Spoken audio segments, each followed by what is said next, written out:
William Thompkins claims to have had access to top-secret spy information acquired through his naval career during World War II.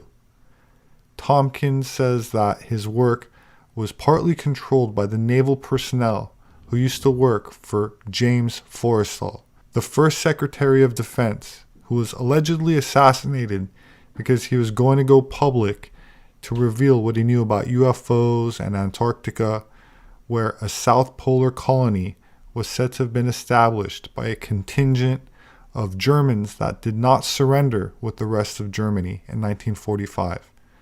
This renegade breakaway civilization was likely the true mission of Operation High Jump in 1946, to locate and terminate this final Nazi holdout, which was unsuccessful for the Allies. In an interview given to Gaia TV at the age of 94, here's a brief excerpt from Bill Thompkins giving his testimonial shortly before also passing away. It's 1942. The war's on. Rick Abada, his hobby is sending these Navy operatives into Germany. They've been going all over Germany, and they're staggered at what they've found. Hundreds of different types of advanced weapons being built. These included 60-foot and 250-foot, 500-foot UFOs, round vehicles, okay, UFOs. They built some of these out of chromoly steel that would weigh tons and tons and tons. They had developed, or they had been given, electromagnetic anti-gravitational propulsion. They have all these UFOs, different types of propulsion that were unbelievable, laser weapon systems, unbelievable stuff. All over the country, Germany and the occupied areas, they had massive underground production facilities that they were using, they had developed for regular arms waste, like tanks and places to build Navy ships and all this kind of stuff. Most of it was underground. So they started expanding those facilities, and they put 11 of these UFO-shaped vehicles in production. So the operatives are trying to explain to us, and the admiral would back off and say, "Slow down, I don't believe you." And that went on, and then the captains would say the same thing. The operatives were nice guys, and they knew they were going to get the questions when they got back into the admiral's office. And they knew that nobody was going to believe what they said. And we were the ones, the only people that this information was given to by the operatives. Forrestal was the #1 person in the country who ran the proper organization, the real organization to handle technically the extraterrestrial. So he was supposed to have had a mental breakdown, so they took him to the hospital there in Washington, at the top floor, and pushed him out the window. And so that's the guy that wrote Admiral Rick Abada's mission, which then my mission came from his. That was the level of this information in the United States. So we had a young girl, Nordic, just outside of Germany. Some people talked to her, and they said, "You are now involved in a new program, and you're going to have great support in this program."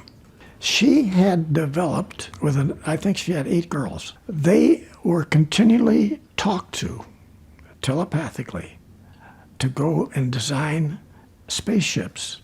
The little blonde actually built them. Eventually, 2 of those got over here in Area 51. But Germany found out about the blonde, took her over, stopped everything, and then got to this point where there was some sort of pressurized program by the SS to control that original group. Now, several times they did work together, but Hitler allowed them to operate independently of the whole SS program, the whole development. So we had two developments going on in Germany. The girls didn't want their vehicles to be used for anything else but travel. They were afraid that somebody would get a hold of it and they use it for military, which is, of course, what they got. But the girls finally ended up in Antarctica in the large facilities. In fact, 3 massive caverns. And so there's cities manufacturing everything that you would need on a planet. 4 years before the war was over, it was decided that the war could possibly be lost, but if we win it, we still need to get out of the area because the Allies are going to bomb us off of the Earth and there won't be anything here left for us. So they decided to move everything to Antarctica. Admiral Byrd, they're going down there and they were going to take out the whole thing in 1 week. The top people in every area of the Navy, best aircraft, best ships, best weapons, everything. And 5 weeks later, things didn't look very good. When we got down there, they had decided they were going to have one thrust from the west side of Antarctica and then the opposite side coming into both of them towards the center of the continent.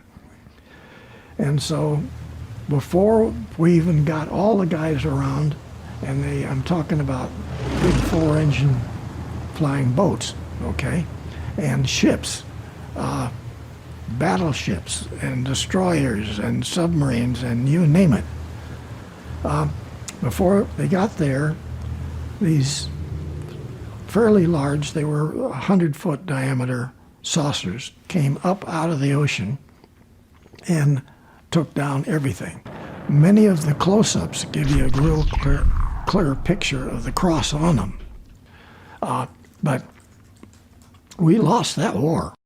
All over Germany and the occupied countries, Germany was building mass production of a dozen different types of extraterrestrial vehicles, okay? So these are in mass production, not just prototype kind of thing. They've gone into mass production using slave labor with hundreds and hundreds and hundreds of in-mountain massive facilities. 80% of that had all been removed from Germany 6 months before the war ended. It had all been taken to Antarctica, and they were continuing the construction down there. They had access to these with their submarines. They built massive truck submarines, enormous submarines, to bring all this stuff down to Antarctica. So the submarine, still submerged, goes through these tunnels. They go back through the tunnels and they get to a lake where there's all these facilities and the cities and naval bases and towns and thousands of people. While Thompkins' testimony also contains some elements that may seem far-fetched, the general narrative is plausible, that Operation High Jump is still classified because it is possibly hiding some untold realities about World War II, how it ended, and the technologies that were developed during that time. At 94 years old, and 1 year before his passing, it's unlikely that Thompkins was making up stories for fame and fortune, and his military credibility adds to the growing body of evidence that points to the possibility that free energy, electromagnetic propulsion, and gravitics exist and have been successfully developed, and that there are groups of Nordic-looking people that may have used this advanced technology to break away from the grip of the current political force that controls the planet.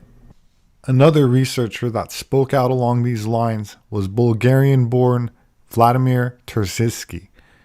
He would lecture about advanced technology and secret societies until he suddenly vanished around the year 2000.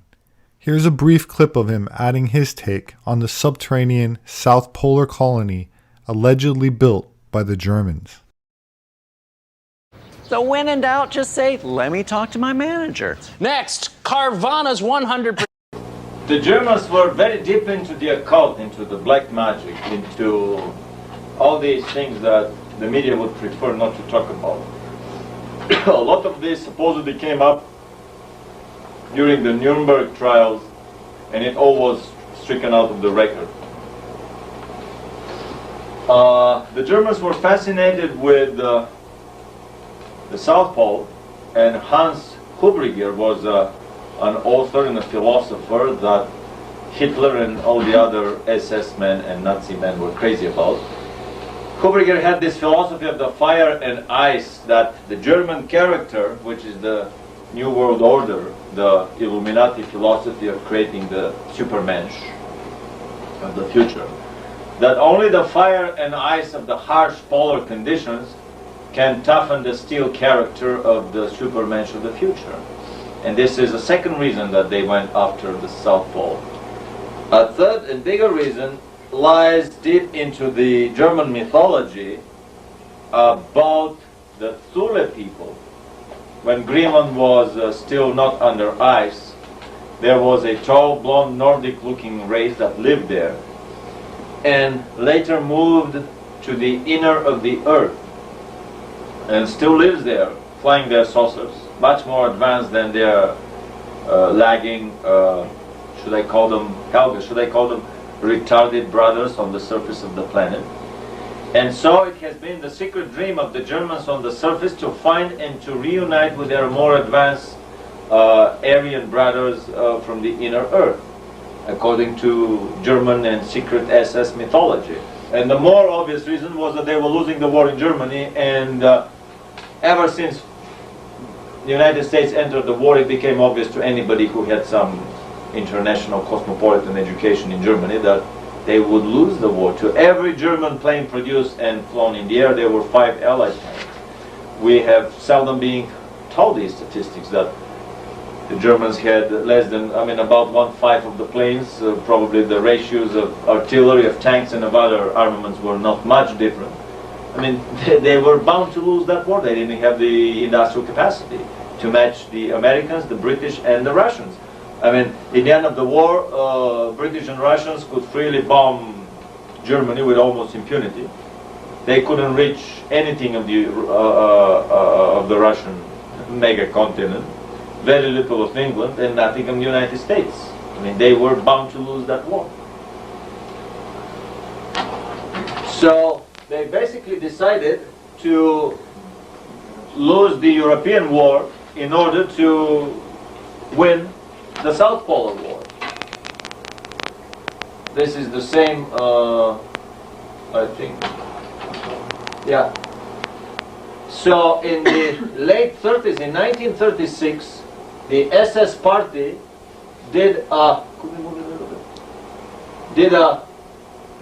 excellent 4-year plan for the colonization of the South Pole.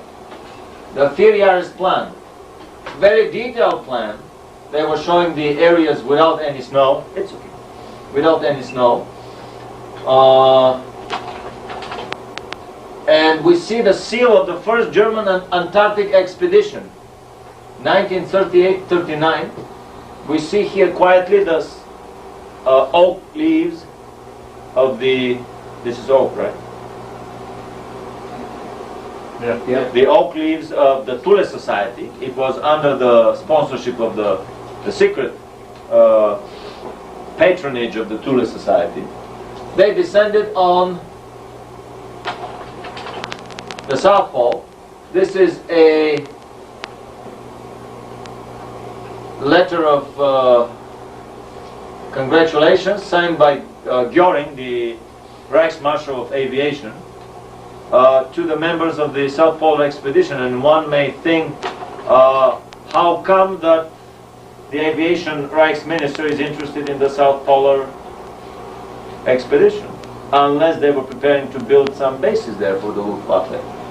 The motor ship, the research ship Schwabenland was launching flying boats that were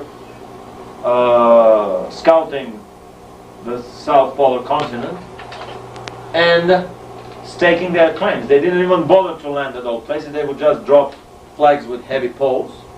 That was enough by international convention. And then they would register their claims with the International Court of Hague.